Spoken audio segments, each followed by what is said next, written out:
আরে পূজা মা, কেমন আছিস? আমি ভালো আছি মা। তুমি হঠাৎ করে, তুমি কেমন আছো? আমি ভালো আছি মা। তা তোর বাড়িটা ফাঁকা ফাঁকা লাগছে, তোর শাশুড়ি ননদ ওরা সবাই কোথায়? ওনারা কি কোথাও গেছে? হ্যাঁ মা, ওনারা একটু বাজারে গেছে, তুমি বসো না মা। হ্যাঁ রে মা, জামাইও কি এখন অফিস থেকে ফেরেনি? না গো মা, ওর ফিরতে এখনো 1-1.5 ঘন্টা সময় লেগে যাবে। এই শোন, এত ভালো মানুষই সাজতে হবে না।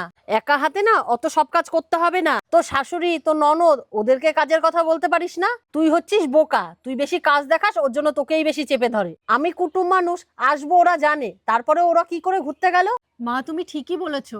আরে এই তো জামাই চলে এসেছে। বাবু তুমি কেমন আছো? হ্যাঁ আমি ভালো আছি। আর তুমি শোনো, আমাকে 1 কাপ চা করে দিয়ে যাও।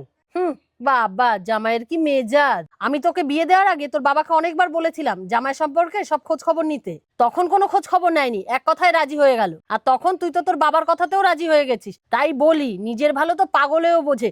সময় থাকতে নিজের বুঝ নিজে বুঝে নে। শোন, যদি সোজা আঙুলে ঘি না ওঠে না, তখন আঙুলটা বাঁকাতে হয়। তুমি ঠিক বলেছো মা, আমার মনে হয় না আমি এতদিন ভুল করছিলাম। এখন থেকে তুমি যা বলবে আমি তাই করব। তুমি বসো মা, আমি একটু আসছি।